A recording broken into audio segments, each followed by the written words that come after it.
Welcome to Galana Stories.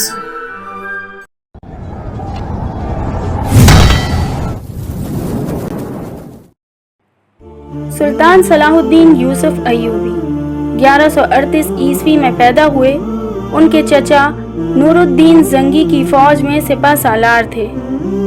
चचा की वफात के बाद सलाहुद्दीन अय्यूबी को सिपा सालार बना दिया गया। 1173 ईस्वी में नूरुद्दीन जंगी के इंतकाल पर सलाहुद्दीन अय्यूबी खुद मुख्तार हो गए और मिस्र में अपनी सल्तनत को मज़ीद मुस्तहकम और वसी कर लिया। उन्होंने यरूशलेम के मसीही हुक्मरानों को फ़लस्तीन और शाम से बेदखल कर दिया। उन्हें जो अज़मत और शान और शौकत हासिल हुई वो इसी शानदार कामयाबी की वजह से है। उन्होंने 1187 ईस्वी में हतीन के मुकाम पर ईसाइयों को कुचल डाला, जिसके नतीजे में 80 साल के बाद बैतुल मक़दस पर एक दफ़ा फिर इस्लामी परचम लहराने लगा। इस मौके पर सुल्तान की रवादारी और हुस्न सलूक की जितनी भी तारीफ़ की जाए कम है। किसी एक ईसाई शहरी के साथ भी ज़्यादती नहीं की गई। मार्च 1193 ईस्वी में सुल्तान सलाहुद्दीन अय्यूबी का इंतकाल हुआ। लिबास, खुराक और मकान के लिहाज से वो सादगी की तस्वीर थे। जिस चीज़ ने ईसाइयों को हैरत में डाला वो सलाहुद्दीन अय्यूबी की सखावत, दरगुजर और मुआहिदात की पाबंदी है। ये उस शख्स के औसाफ हैं जिसने उन्हें शिकस्त दी। एक बार सरहदी किले अज़ाज़ को फतह करने के लिए बड़ी खून रेज़ जंग हो रही थी।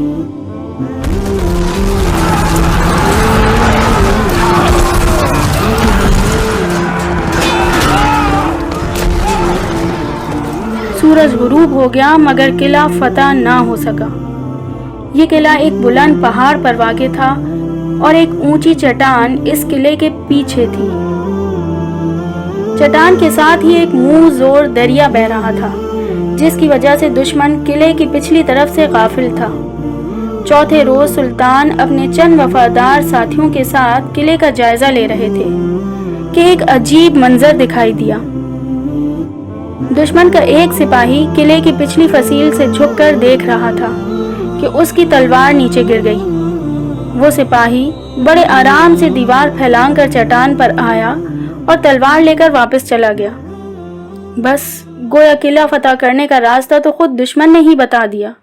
फिर क्या था? इस मुश्किल रास्ते को तय करते हुए सुल्तान सलाहुद्दीन अय्यूबी के बहादुर सिपाहियों ने किले की ईंट से ईंट बजा दी।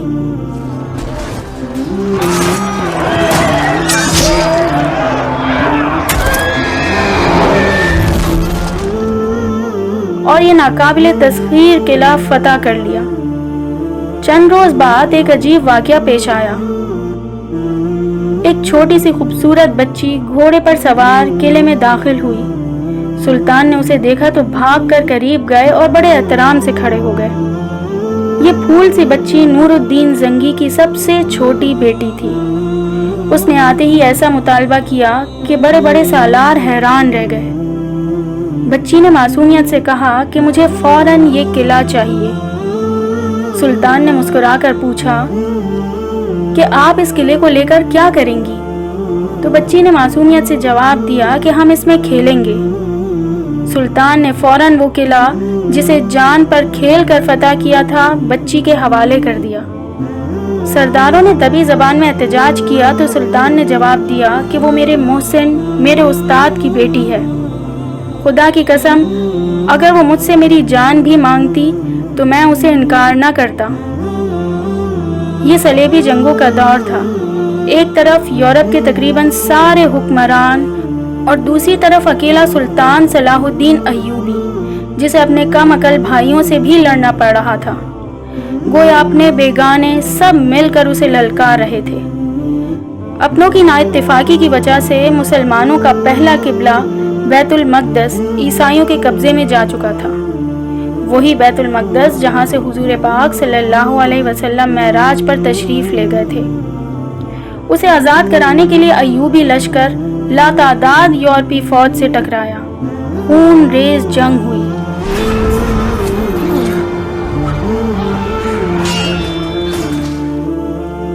مسلمان مجاہد بے جگری سے لڑے اور انہوں نے دشمن فوج کو تباہ و برباد کر دیا۔ بیت المقدس آزاد کرانے کے بعد صلاح الدین ایوبی نے مسجد اقصی میں نماز ادا کی، عیسائیوں کے لیے عام معافی کا اعلان کیا اور دشمنوں کی بچی کچی فوج کو ہتھیاروں سمیت شہر سے نکل جانے کا حکم دیا۔ بیت المقدس پر مسلمانوں کا قبضہ ہوا تو سارے یورپ میں طوفان آ گیا۔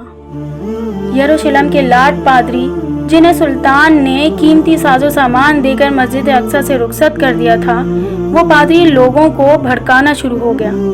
وہ بڑی سی تصویر اٹھائے پھرتا تھا جس میں حضرت عیسیٰ علیہ السلام کو زخمی حالت میں دکھایا گیا تھا اور ایک مسلمان سپاہی ان پر حملہ کر رہا تھا۔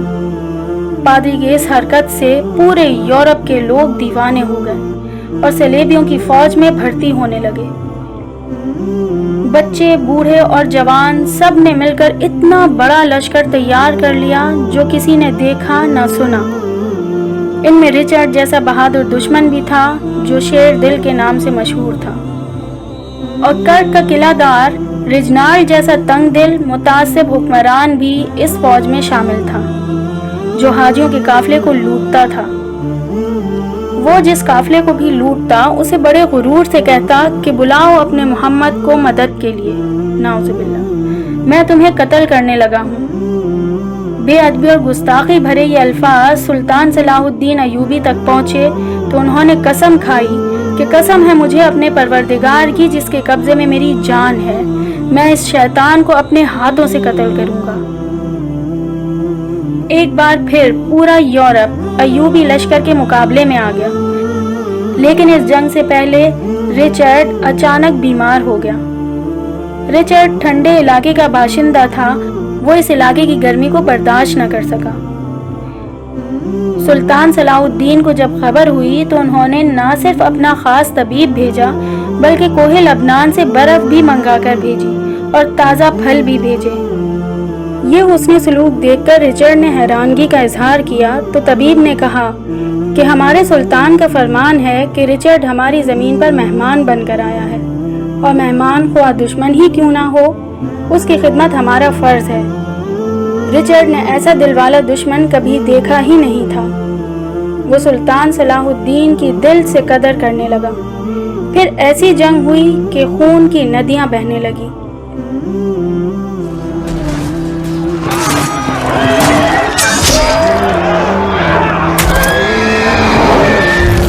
صلیبی سپاہیوں کو یورپ کے ہر ملک سے تازہ کمک مل رہی تھی۔ ایک روز لڑتے لڑتے رچرڈ کا گھوڑا زخمی ہو کر گر گیا۔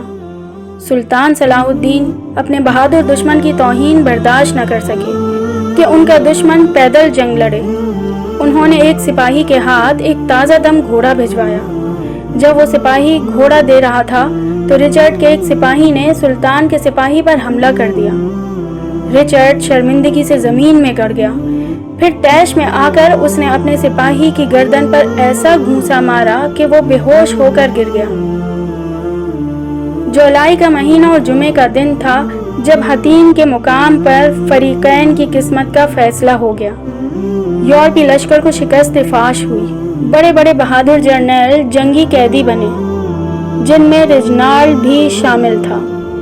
سلطان نے اسے طلب کیا اور للکار کر کہا، میں اپنے آقا محمد صلی اللہ علیہ وسلم کے غلاموں کا غلام اور ان کی ناموس کا محافظ تیرے سامنے کھڑا ہوں، اور تلوار کے ایک ہی وار سے اس گستاخ کا سر قلم کر دیا۔ سلطان صلاح الدین ایوبی کی ساری زندگی اسلام کی خاطر جہاد کرنے میں گزری۔ بیت المقدس کو آزاد کرانا ان کا سب سے بڑا کارنامہ ہے۔ Like, share and subscribe.